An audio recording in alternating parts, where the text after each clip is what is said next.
Vamos voltar para o inglês agora. Back to English. Simultaneous translation is available for those who need it. And great to hear about EcoInvest. We have a lunchtime session specifically about EcoInvest for those who wish to be part of it with the National Treasury, IDB and Banco do Brasil. So if you want to know more, do join that session. It's going to be fantastic. Just a reminder that we are using Cvent. So this is your opportunity for the next panel to ask them questions. We hope we're going to get enough time in to ask them questions. I'm encouraging Antonio, who's going to be running the panel, to be using this tool to ask questions as well. A reminder, you need to log in, you need to find this piece of the schedule, and you'll see an option for Q&A, and you can write questions in there as well. So please do that. You can see the questions of other people that are there as well, and you can give an upvote to those questions that you like as well. So it's a way of us filtering some of the better questions that we all want to ask. Great, so we're going to carry on with this theme about public policies from a multitude of perspectives now. Carbon, climate, forests, land use, agriculture. We've heard about all of that with what Patricia presented there as well. So we're looking at those different frames on public policies now, and I'm delighted to be inviting up to the stage our moderator, Antonio Reis from Matos Filho, Nathalie Unterstel from Talanoa, Carolina Prolo from Firma Capital, Raul Protásio, Secretaria do Estado do Meio Ambiente e Sustentabilidade do Pará, SEMAS Pará, Garo Batmania, Ministério do Meio Ambiente, Ministry of Environment and Climate Change, and Tim Steinweg from UNPRI. Welcome, colleagues.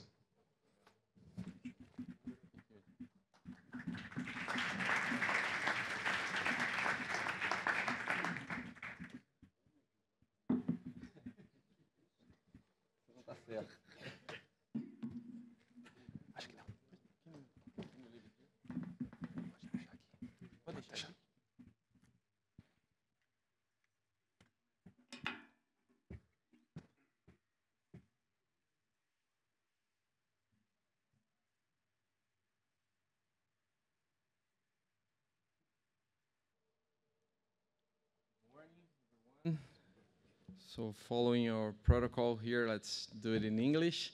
But if any of you feel more comfortable in Portuguese, also feel free to switch back to Portuguese.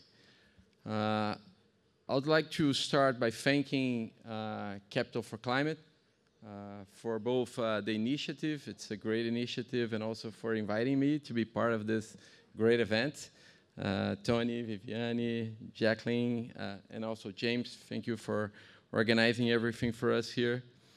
I was asked to just briefly introduce this panel and the topic, so I'll talk briefly here for a few minutes. And well, first introducing myself, I'm Antonio, I'm a lawyer, I'm a partner with Matos Filho, with our ESG, environmental law and climate change, and also most recently our energy transition group. I've been working with in the field environmental law for 24 years now. I've seen a few things. I started very early. That's what it is. I've seen a few things, and one thing I can be sure of: we reached the materialization of the climate crisis. I don't have to stress what we're going through right now in Brazil.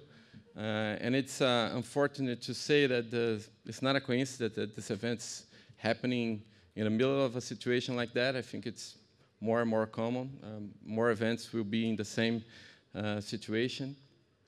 And also I need to say that throughout this time, we need to recognize that we've done very little to tackle this problem. Just a parenthesis here for 30 seconds.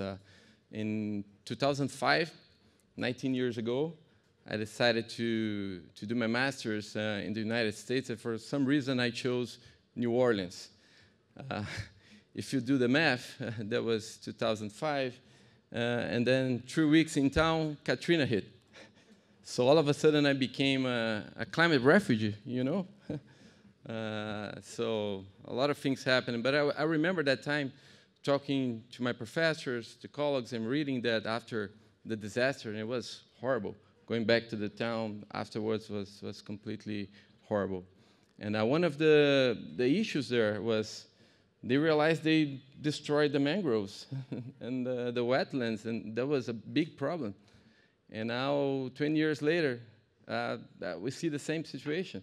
And that really connects to what we're going to say right now, what we're going to do. I think Tony and the prior speakers demonstrated how nature-based solutions are important. Of course, we need to work on all fronts, industry, energy, and all that. But Brazil has a role to play, and nature, I guess, is our role, right? Not only we can contribute to the world in a very significant way, but also we can benefit from the opportunities that we arise. I think we've seen the numbers there, and then they are pretty exciting. So I think we have a mission to deliver that. So that's very important. And to do that, it's upon us to work together, and work together with government. So this is great that we have the government here to discuss this topic with us. We need to have the proper policy in place. We need to have the right incentives. We need to have legal certainty. We need to work with the developers. We need to make sure we only have the best projects. It's no time to accept nothing that is not the best in all terms. And the best from both an environmental and also a social perspective. We need to put the people in these projects and as benefiting from them. And finally, we need to work with investors, and that's why this is also very great that we have all the stakeholders here. We need to work with investors to put up the right vehicles to guarantee that we will indeed obtain the flow of capital that was discussed here to foster those which are the proper projects. So concluding here, throughout the day, and I think this is a great agenda that we have, we will try to tackle all these issues. We'll talk about policy, we'll talk about investments and opportunities and how we can work together to resolve that. But this panel will touch on the policy side of it. So we'll have the great opportunity here to discuss with representatives from the government, as I said, private sector, NGOs, to see what is the perspective that we have on policy right now and in the near future. So with that, I think I'm going to sit right now, just so that we can take this out. I think it's well. So I want to start now with Nathalie Anderstel. She's the president of Instituto Talanoa, a think tank devoted to discussing and helping the government on climate policy, right? And we've heard a little bit about the government, but we will be very interested to learn more on the macro climate policy of the government. How do you see this evolving, especially the climate plan, how that relates to the Brazilian NDC? I think it's very important for us to understand how Brazil plans on achieving its goals. So Nathalie, please, welcome. Thank you for coming, and the floor is yours. Thank you, Antonio. Good morning, everyone. Despite what is happening in Rio Grande do Sul, that I think our thoughts and prayers are with all of them there. I'm glad to be here with you today with this great panel, Garo, Raul, team, and Caroline, and you, Antonio. And we heard a lot about the different tasks that the government has, and we know you are making the best you can. And I want to highlight what I believe is our mission, what I think is one of the tasks, but to me the main task that we have in front of us in Brazil this year, which is the National Climate Change Plan. And I believe that is our main mission because of a few reasons. One, the government smartly decided that the National Climate Change Plan, which is currently deciding our future targets for 2035 in line with the net zero commitment for 2050, is going to become the NDC, the nationally determined contribution that is going to be presented to the NFCCC as our commitment, society commitment, not only governments, right? And that's important because once we submit that to the convention and because Brazil ratified the Paris Agreement long ago, that becomes also domestic legislation. It's seen as such, right? And that means that we are going to be legislating through the NDC. It means legislating also through the National Climate Change Plan. So big task here. The whole world will be scrutinizing everything that we put out there.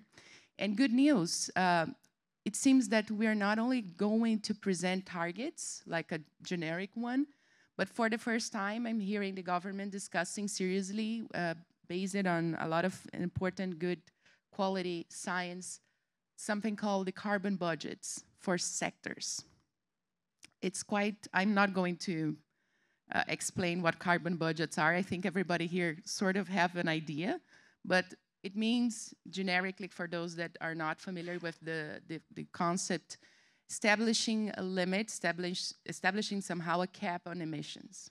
So how much, for instance, the industry, how much energy-related, agriculture-related sectors they will have to, they can emit in the up to 2035. So that's very sensitive, as you can imagine, but a very important exercise both for government and for us.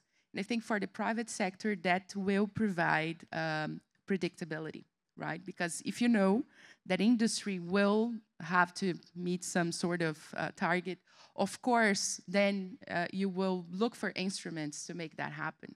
And of course, in terms of industry, we know what the instrument is, which is carbon pricing. And it's a little bit delayed, but luckily we have a proposal in Congress, and I think Caroline will talk more about, but we do have the possibility of making it happen, and I think, you know, the stars are aligning. I don't have much more time to discuss, but I hope you get the point here that the National Climate Change Plan is a huge endeavor. And again, I don't think it's a government one. It's meaningful to all of us. Thank you.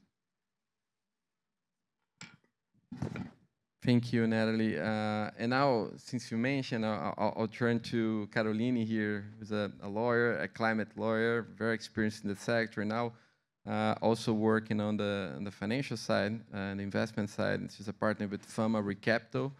So, Carol, thank you for coming. And following Natalie's approach, she mentioned the carbon markets, right, and the bill, the proposal that we have.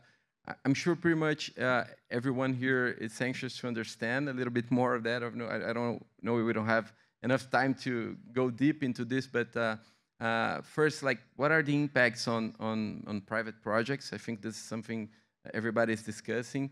And also your general view on how it fits into the macro policy of the federal government, the NDC, and so on. So if you can comment on the bill and your perspective, that's great.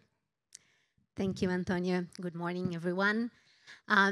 It's good to be back here. Again, I was here last year, and we were actually discussing the same carbon markets bill. So it feels like that movie, The Groundhog Day, O Dia da Marmota. We're coming back to it in circles. But I think the good news is that, as Natalie already mentioned, we are very advanced in Congress with this issue. There are expectations that this could be voted still later on this semester at the Senate. And of course, this is not a perfect bill of law. And there are some shortcomings that are being removed, I suppose, in these dialogues between the two houses at this moment. But it's a good start. It's definitely a good start, and we need to start ASAP. And I think the good news is that this is actually a good solution for our challenges in terms of decarbonization in Brazil. It's shaping up to be a good one, at least. And there are at least 3 reasons for that. And I'm connecting a bit with Natalie just mentioned. It's that one is that this is a tool for Brazil in terms of a tool for achieving the Brazilian NDC. It's, as Natalie mentioned, if we think of an NDC as a carbon budget, and with sectoral carbon budgets, it's easy to see how a cap and trade system can help in managing these budgets, because you have a cap in emissions and you can gradually reduce this cap in order to be able to progressively reduce your emissions and become more ambitious in your targets before the Paris Agreement. So this is actually very well connected with the Paris Agreement in its key features of the NDCs. Of course, this is going to be also an important signal for a carbon price signal that is going to affect other sectors that are not going to be covered by the emissions trading system in the beginning, because these other sectors, they will know that their day will come. The day in which they will be regulated will come.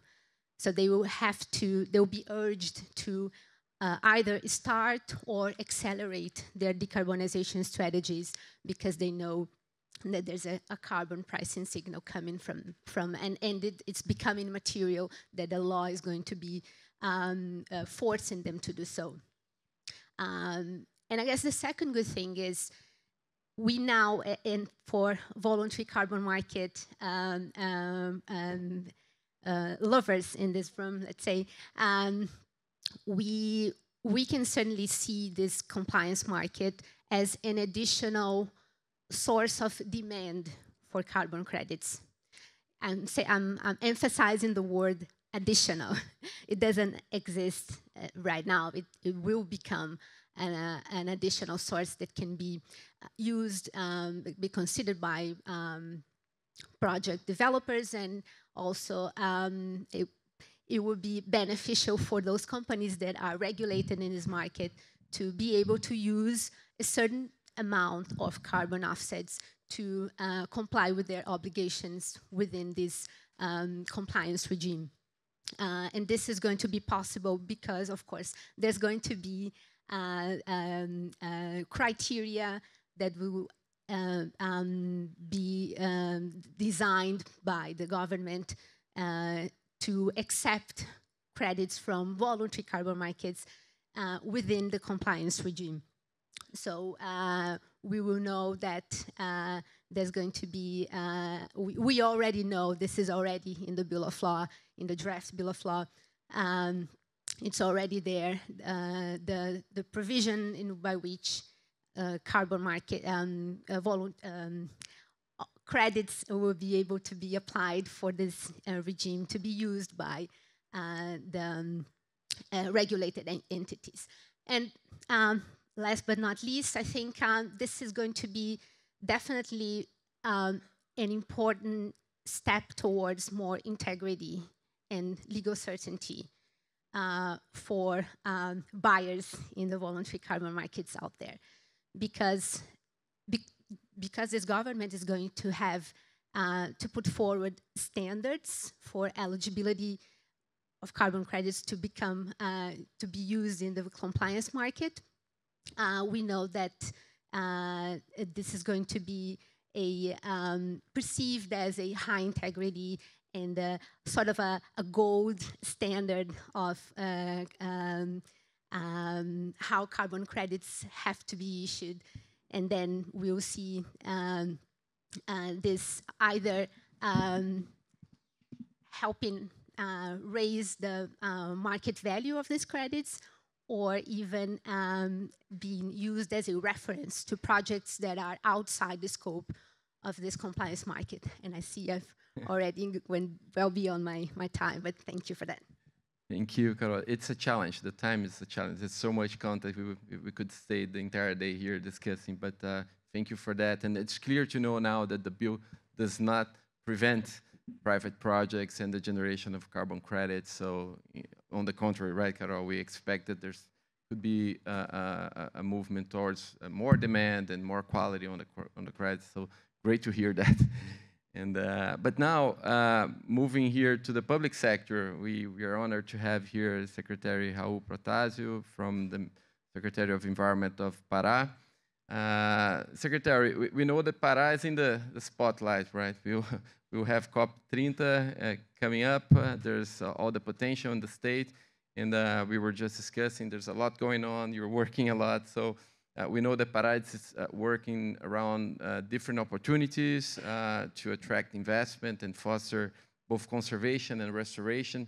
So if you could, on the one hand, list us these opportunities and how the state's looking to that.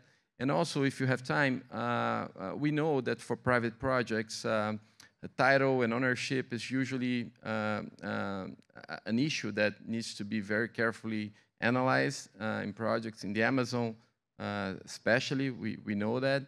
And we also know that the state is also trying to work to help overcome those difficulties. So if you can also touch on that, that would be great. Thank you, Antonio. Good morning to everyone. I have, I guess, 2.5 minutes, or maybe. Yes, please. 3 now. So good morning to everyone. I won't torture you with my poor English, so I'm switched to Portuguese because I feel more comfortable to be more precise in this time that I still have. Obrigado pelo convite, obrigado a todos, cumprimentar meus colegas de painel. E há um pouco mais de um mês atrás eu conversava com um pequeno produtor rural no interior do estado, agricultor familiar, e ele se orgulhava muito de ter 50 animais, 50 cabeças de gado na sua propriedade, que tinha 50 hectares. E ele era conhecido porque ele tinha muita cabeça de gado para aquela área. E todo mundo no entorno reconhecia ele como isso. E o que a gente sabe é que, na verdade, se você usar tecnologias básicas de produção, você consegue pelo menos 10 vezes mais do que isso. E a gente está falando, no caso dele, de uma produtividade de $20 por hectare ano. Esse é o tipo de economia que não para em pé, que vai continuar demandando mais área, que vai ser excludente.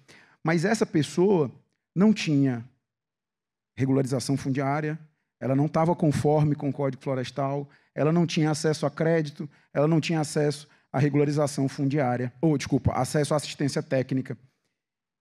Tá feita a receita para não funcionar.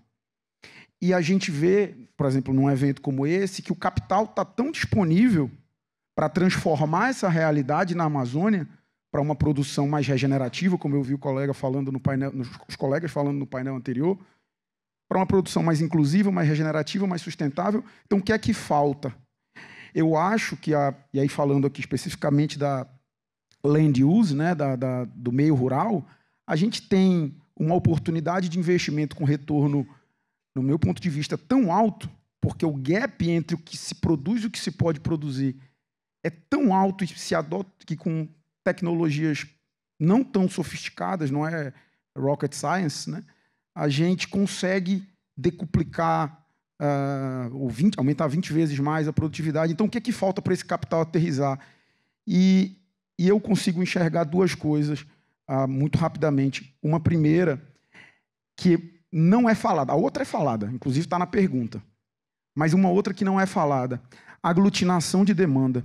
Como é que o capital chega num território que equivale a Portugal, Espanha, França e Reino Unido juntos e 300, 400 mil agricultores familiares e aterriza, se eu não tiver minimamente essa demanda aglutinada de alguma forma? Então, tem atores ali que vão ser importantes, sejam empresas integradoras, como cito como exemplo a Rio Capim ou a Belterra, do Valmir, que está aqui presente, associações cooperativas, outros tipos de instituições aglutinadoras. Mas também, isso é um lado. Do outro, eu destaco o de-risk, né, a redução do risco territorial percebido para que esse capital chegue. E qual é o risco territorial percebido para que o capital aterrize? Regularização fundiária e ambiental é o mínimo. E quando eu acho que a pergunta foi muito voltada à regularização fundiária, mas eu diria que regularização fundiária é até difícil traduzir, porque assim, em alguns países isso foi resolvido no século XVII. né? A gente está tentando resolver ainda, mas regularização fundiária, que é a atribuição do título da propriedade à pessoa que ocupa, e a regularização ambiental como a conformidade daquela propriedade ao Código Florestal.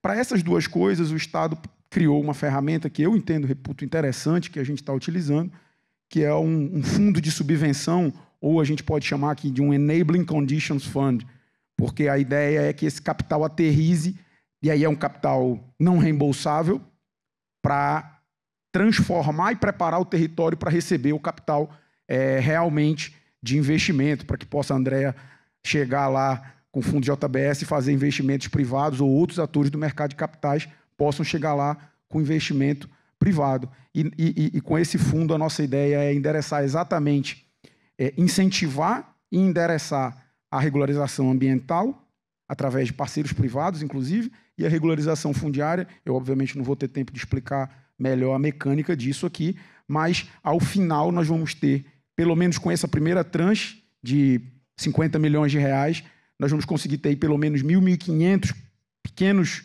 produtores como esse que eu falei, regularizados ambientalmente, regularizados fundiariamente e aglutinados, prontos para que o capital possa chegar e a gente fazer essa conexão sinérgica e benéfica para todos. Isso são mecanismos que podem, precisam, e é um dos papéis que eu acho que o governo precisa ter nisso, na redução de risco territorial. A outra coisa que eu iria falar, mas fica para uma próxima oportunidade, é a concessão de restauração que o Estado do Pará pode fazer, que também é uma redução, vai fazer, o edital está previsto agora para setembro, mas a consulta pública em junho. Com isso, sem problema de propriedade ou sem problemas fundiários, a gente consegue também trazer e dar tração a uma restauração de larga escala, gerando uma economia, saindo de uma economia da ilegalidade, eu vou parafrasear a Ilona, eu vi ela ali por fora, mas sair de uma economia da ilegalidade para um ecossistema de economia da legalidade. Eu acho que aí a gente está falando de grandes investimentos, por exemplo, em restauração de larga escala, que, para mim, vão aterrissar em terras públicas e territórios coletivos, sobretudo. Tá bom? Desculpa ter estourado o tempo. Muito obrigado.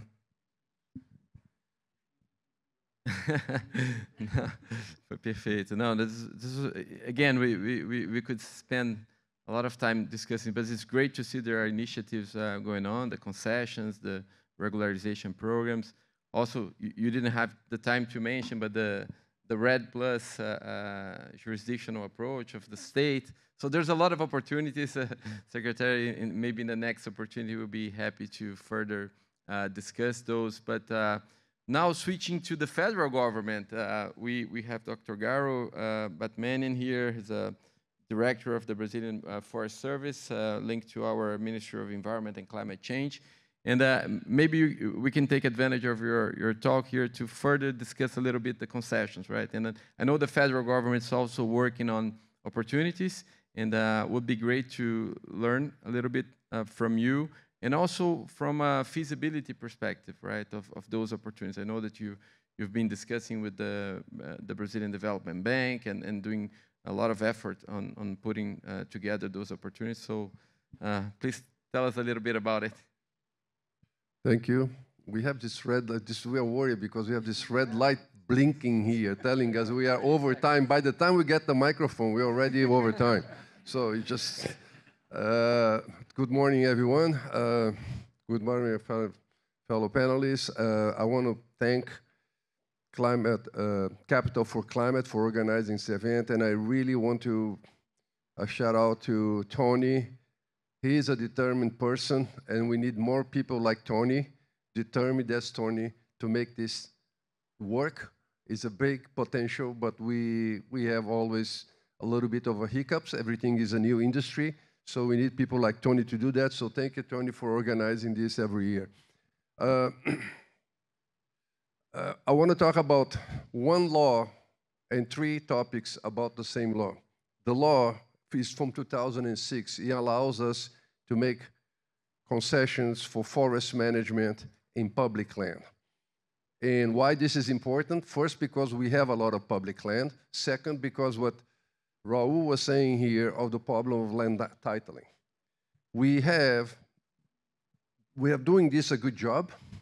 This is a nature-based solution. By the way, today is the International Biodiversity Day. So it's very fitting that we have Nature-Based Solutions Summit on the International Biodiversity Day. But we have, over the years, 1.3 million hectares under concession on public land, on federal public land, when 22 contracts, all of them working very well. 75% of what we produce is exported.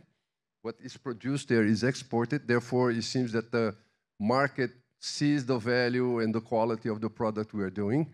And this government is it's my job, to add another 2.9 million hectares by the end of this government. That's 11 new areas. It's officially in the public-private partnership initiative that the government has. We have 11 programs there. So we're going to triple, basically, the area that we have under concession. So this is a great opportunity for you guys. This is working. People are there. Forests are we're doing the concession the right way, certified, consider it. So that's existing. Now, the second point that I want to talk is that this law changed last year and allow us to also concede carbon credit as part of the forest, as part of the concession. So this not allows only to have new contracts that count also REDD as a source of funding, but also now we are starting a new idea because we have 1.3 million hectares of degraded area inside public lands which are designated, national parks, national forests, areas that are protected areas in Brazil. 1.3 million is already degraded. So we are now starting a new program, taking a page of our 15 years of lessons on concession to make concessions for restoration, like Raul was mentioning. The first one will be in Rondônia, 15,000 hectares, 3 blocks of 5,000 each. And the documents, the basic analysis was done with us, with BNDES, and with the support of IDB, the parties with the Inter-American Development Bank. It's a partnership, the three of us. The draft documents will be posted for public consultation 2 weeks from now. So we are not saying that we have crossed all the T's and dot all the I's, but I think we're in the right direction, and we do it over the next few weeks. And after the consultation, then we're probably going to, as soon as this year, we issue, and we think it's going to be a success. And the revenue will be carbon from the restoration, because as Tony said, this is regulated. This is carbon, that is carbon removal you can regulate. The third point, and I do it quickly, is that we have to think about this as businesses. So I'm working with the Ministry of, with Lucas and his team on the Ministry of Commerce, that if you're doing forest management, all you're selling is plank. You have adding zero value, you are not, very little value, you're not creating jobs, and you're not competing in the market. So we produce 12 million cubic meters of timber in Brazil, and we import furniture. We import tiles for railroads. Why? Because we don't have a processing industry. So we are now, the Forest Service, where I work on, also looking at the value chain. How we can improve the value chain of this good timber that is managed properly, that is certified, how we can add value and improve and modernize the industry, because that will attract more capital. And that's where places that I hope you can also invest, because that makes forest management also more viable if they make more money out of the output that they are having, which is the timber. Same thing will happen on the other side on forest restoration. We don't have a good network of collecting seeds, we don't have an industry that produces everything that is needed for the restoration to take place. This is a huge opportunity, guys, for making investment in an industry to make it more professional, cut down cost, and enable us to actually do the restoration in these places, because we need seedlings, we need technical assistance, we need people on services. This can be a virtuous cycle of promoting restoration, and that's also for investment. Thank you. This is very exciting, Dr. Gar. We look forward to seeing the materials being published and discussing this and understanding the economics, because it all sounds very, very promising for Brazil and for investment in general. So now that we heard a lot about the local context, how the policy situation is evolving, I'll just finalize here, turning to Tim Steinweg, Head of Stewardship with UNPRI. Tim, we are, of course, assessing here the Brazilian local context, but we hear a lot all the time, politicization on those matters. The country A or B is pushing back, and it's not going to work. The policy will turn around. But from a macro global perspective, looking on the investor sides, how do you see this the investment sector pushing this agenda, despite the local scenario pushing forward all that? Thank you. Thank you so much. And also thank you for inviting me to sit on this really fantastic panel and to be able to share sort of a more international perspective, because ultimately what happens in Brazil impacts the rest of the world. What happens in the rest of the world impacts Brazil. It's really very connected. I think when you talk about the policy and regulatory context, I think the most relevant is the types of legislation developed around sustainability due diligence, setting requirements on companies to address sustainability risks in their supply chains. There's the specific one on the EU deforestation regulation. There's also the more broad one, the corporate sustainability due diligence regulation. You're seeing these as examples. There's similar types of legislation tabled in other jurisdictions as well. I think it's maybe starting off with an observation. I think it's good to point out that the due diligence and the supply chain management, it didn't start off as a regulatory issue. It evolved into one. It started off as a voluntary corporate policy issue. And people have been working on this for decades. And I think it's good to note that one of the reasons why these legislations came into place is also partially because there was a push coming out of frustration from a lack of action and a lack of impact of these type of voluntary commitments. I think most prominently we've seen there was the New York Declaration of Forest that included a commitment by 500 companies to clean up their supply chains, become deforestation free by 2020. Not a single company was able to make that claim by 2020, and clearly we hadn't seen a drop in global deforestation rates then. So this is where it evolved into a regulatory context. We've seen these legislation tabled, adopted, and I think we're now at a time where the moment that it starts becoming implemented, this is where we're seeing the pushback. And I think we are seeing a concerted effort to water down these type of regulations, to delay it, to weaken it.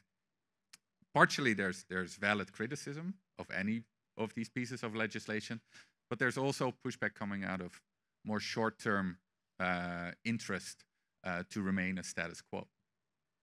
And then when you ask about how does the investment community look at these developments, I think in general, they're supportive of these type of regulations and these type of policies. Why? Because it helps them mitigate the material financial risks that they may be exposed to. I think that's another trend that we've seen, is a growing body of evidence of the financial materiality of a topic like deforestation. We've seen individual companies see significant drops in share prices because of it. We've seen a mounting amount of evidence on how the physical impacts of deforestation can impact sectors, regions, entire food systems, and the transition risk as well. So investors are looking at this really from a risk management perspective, and they're seeing these type of legislations as a way to ultimately manage these risks. And at the same time, I think that amount of evidence has, one of the other things that it has created is an amount of momentum that has really, really grown.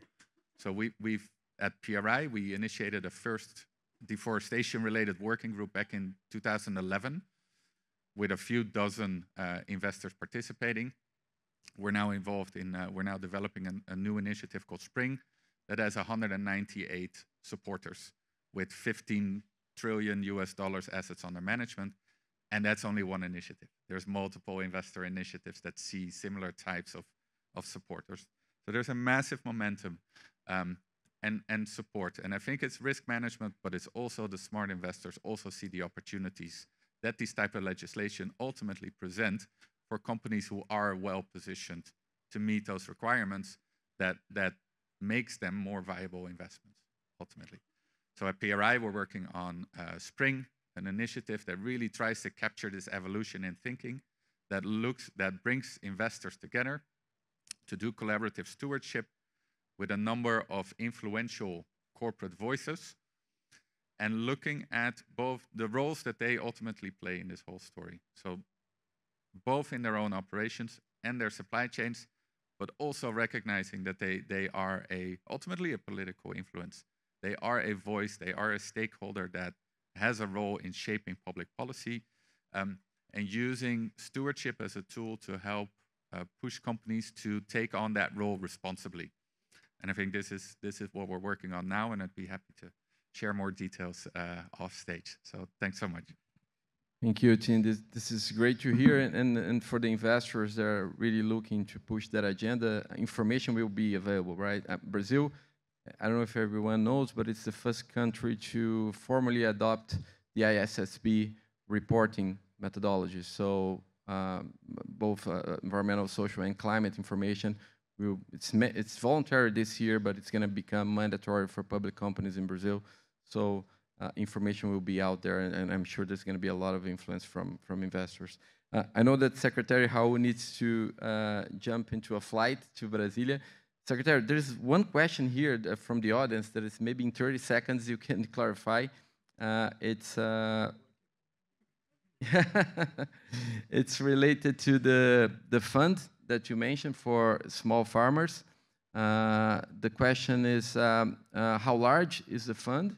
And if the NBS project developers can get involved somehow in this fund. Obrigado pela pergunta. Realmente eu tenho que ir direto para Brasília, tendo outras discussões lá agora. O fundo não é muito grande porque a capacidade fiscal de um estado amazônico, como vocês podem imaginar, não é tão grande assim.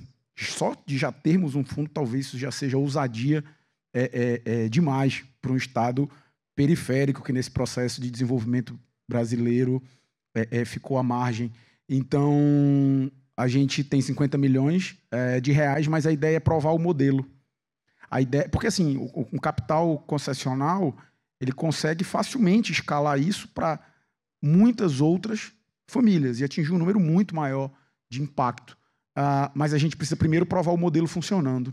Ele foi lançado em dezembro, o marco regulatório, e foi posto em operação há 60 dias atrás, alguma coisa assim, já está com recursos.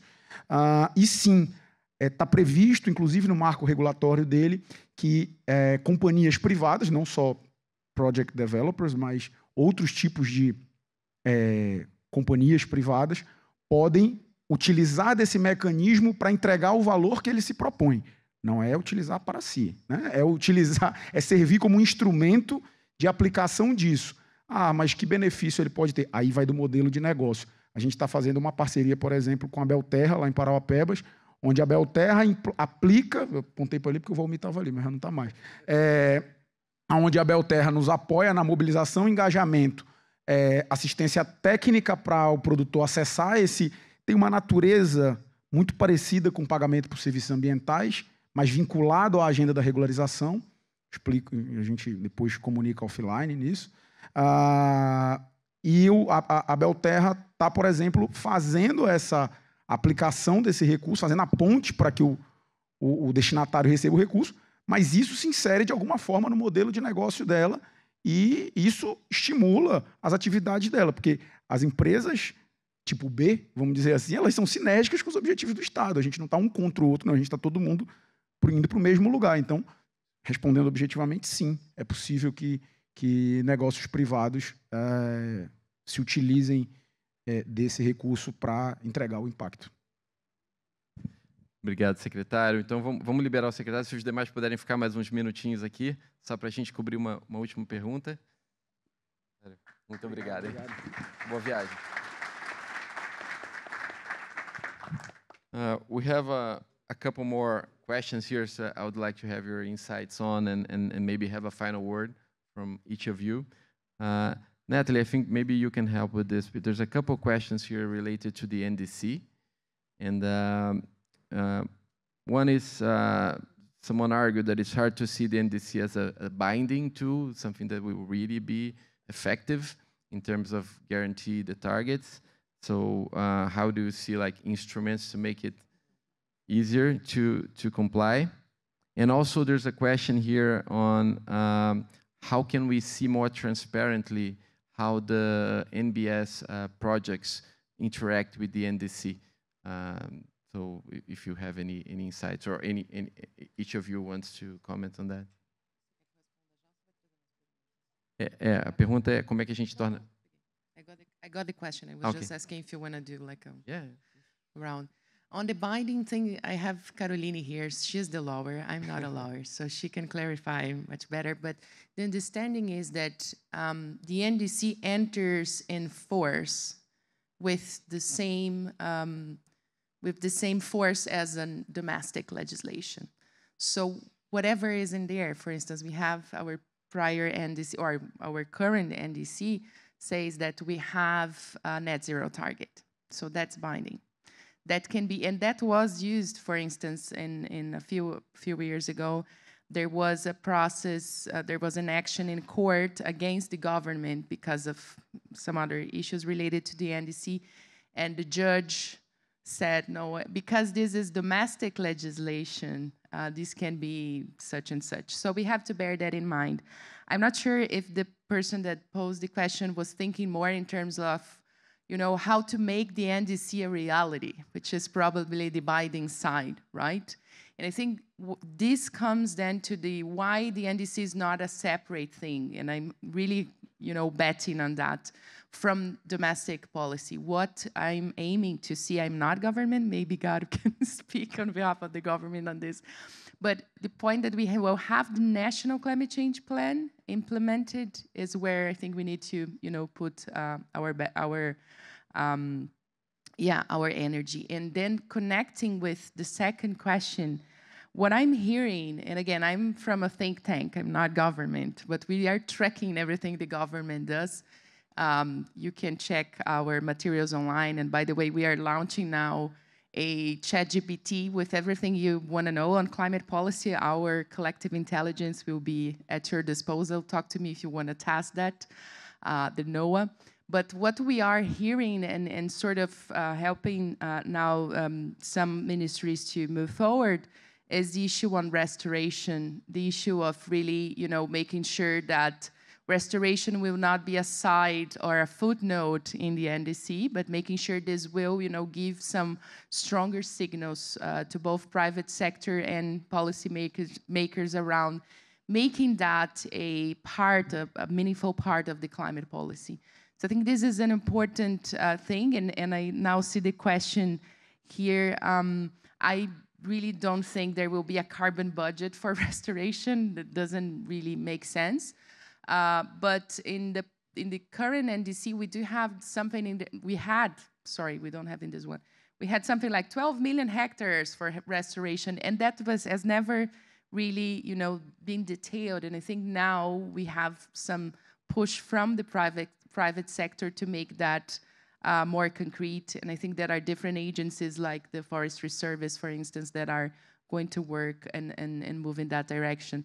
So very high expectations, but maybe Caroline and Garo can provide more specific details. Thank you. Well, just on the legally bindingness of the NDC, and I think Natalie spoke like a true lawyer in terms of the domestic environment, but speaking in terms of international law, the Paris Agreement requires as a legally binding obligation for countries to submit an NDC. So to have an NDC in place, this is a legal obligation and also for these countries to pursue efforts to implement their NDC. So there's an instrumental obligation to try best efforts to achieve this target. But there's no legally binding obligation for the countries to actually achieve the NDC at the international level. Thank you. Dr. Gar, do you want to complement now? Or? That will be fine. Look, NDC is a bottom-up approach, right? The government, Brazil as a country, put that forward. Nobody said those going to be 12 million. Nobody said you have to do 12 million. Nobody said it's 8 or 10 or 15. Brazil decided to be 12. Brazil decided the NDC. So it's a bottom-up approach. If we just stick to NDCs, yes, it wouldn't work.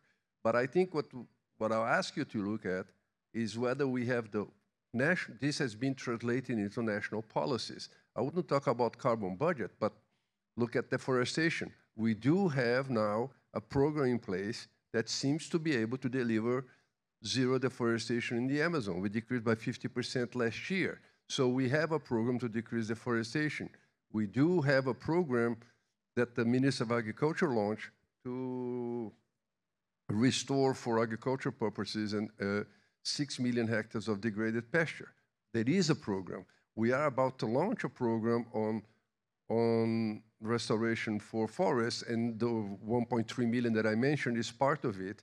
By the way, we are now working with states that are not as advanced with Pará to make their public state land also part of the program.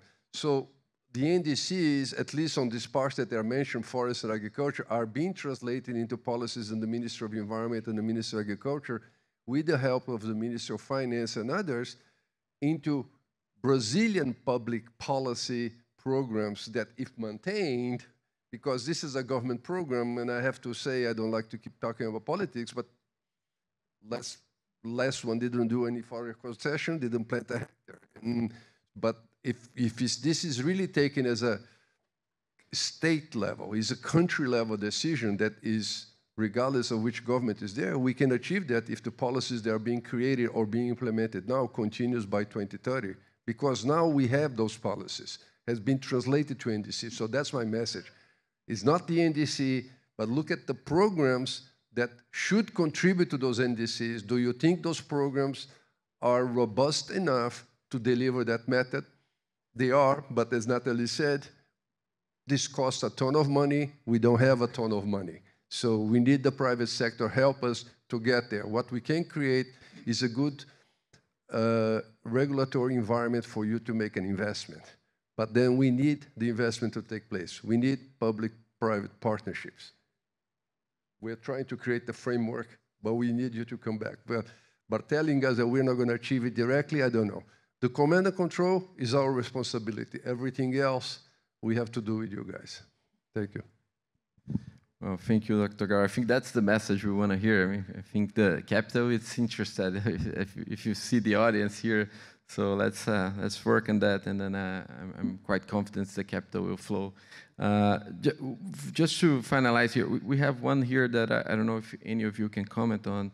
It asks about studies estimating social cost of carbon around $1,000, and how do we see this converging with the actual carbon prices globally? Do any of you have knowledge of those estimates and want to comment on this?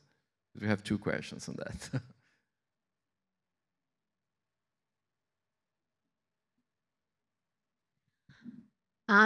Well, actually, I heard about this study. I didn't have the time to read it. I've been following these discussions about the social cost of carbon being used as a metric for establishing a global carbon price. And we know that the International Monetary Fund has been advocating for an international carbon price floor. But I'm not an economist to tell you whether the challenge is to actually implement this. I think that there is a real challenge in terms of how to understand what are the proper carbon pricing for each jurisdiction, and perhaps the Article 6 carbon markets that are being implemented and still being regulated, actually. Maybe this can be a solution to help connect all these domestic carbon markets in a way that in which you can have a more cohesive system. But as I said, I'm not an economist. That's my best shot. No, that was great. Unfortunately, we have a message here saying time's up, but I would like to have like one final word from each of you to leave a message to the audience, and then of course we can talk more throughout the day. Natalie. Start. I think the bottom line to me is that we have now a mission, a very important one. And again, regardless of bindingness of internationally, we should and we can hold accountable our government and our policies accountable through the NDCs. I think that's the bottom line. People can actually sue the government if the targets are not met. People can go even beyond that. So I think that's the reality we are living in at the moment. And we shouldn't take that as, reasons, more uncertainties, but actually the opposite. It's an opportunity to ask for more certainties, for more predictability. I think that's the way that I think the private sector and the public sector can come together and, advance with better policies. Thank you. Well, I think I was inspired by Tim's remarks on how due diligence has started as a voluntary action by corporations, and then it evolved into laws. I've been a lawyer in the private sector for quite some time and working with due diligence. As I really understand how this interplay between the private sector action and the government action is of essence, that perhaps certain things really have to start with a little bit of a nudge from the private sector so that the government feels that there is room for this to become an actual law. And I think the carbon market law is somewhat an example of this, because it all started at a time where the current government, the previous administration, was not interested at all in climate policies in Brazil. But somehow, I suppose, because of the advocacy of the private sector, this actually started running in Congress, and now we're seeing this very mature to become a law. So I think that the message here is that for the private sector to really push more for action, because it can result in good outcomes for us all in our decarbonization challenges.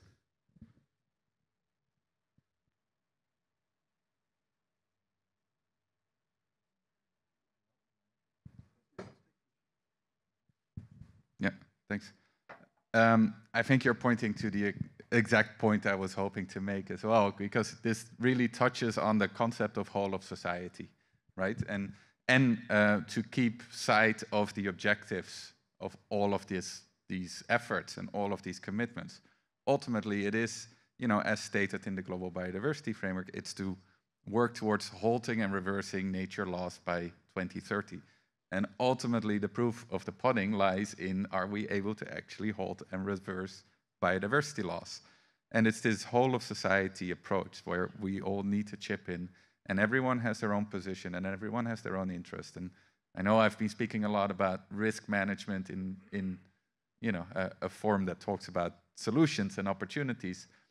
But ultimately, if you think about it, those are pieces of the same puzzle, right? And whether it is to manage risk, ultimately the best way to manage risk is to halt and reverse biodiversity loss. The greatest opportunities lie in halting and reversing biodiversity loss. So I think there is a convergence from different stakeholders in society that have different interests, but that ultimately really need to focus to work towards that same objective. And ultimately, it's really about the natural world, and are we going to be able to do that? And that should be the end goal that we should never lose sight of, basically. See, we agree so much that we even share the microphone, right, team? My message to you is the discussion is emerging policy and regulatory context. And I would like to ask you, every time we talk about these things, we talk about challenges and opportunities. The message I would like to take home is that, yes, we have challenges. Maybe we don't have all the regulation we do. But instead of focusing on the carbon law has not been approved yet, I ask you to take a look at what is already there. Because what's already there is enough for you to get business going. If we can get, in my case, the forest concession going on since 2010, it's there.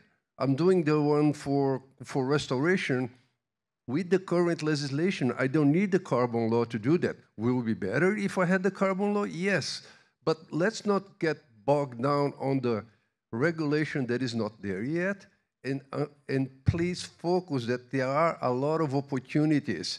With the Minister of Finance, Minister of Commerce has just spoken about it. I'm trying to speak all of us here, is that there are business opportunities, low-hanging fruits. You can invest right now. You're going to see some of them this afternoon, which are available and do not require more legislation, more regulation, more problems. So keep the challenges. We have to fix the challenges, but they are the opportunities. Please focus first on, we always say challenges and opportunities. Look around, opportunities and challenges, and look at the opportunity first. In our case, since it's my message on the Forest Service, we are focusing on, we are doing timber concession, but the timber concession can also be for all the bioeconomy things that Vinicius said. If you want to work there and collect the nuts and do NTFPs, you can do that. And something that Raul mentioned, something most people don't know in other countries, we have 30 million hectares of unassigned federal land. And some of them will be assigned for forest management, and some of them will be assigned for forest restoration. Plus, we have the same amount of land in the states, and we are now, Forest Service, working with the states to give them the technology, the assistance, so they can do the concessions on their public land. So this is not a niche boutique thing. This can be large scale if we get the investments with the existing regulations. So we are open for business. Let's get this done. Thank you. Well, first, thank you all.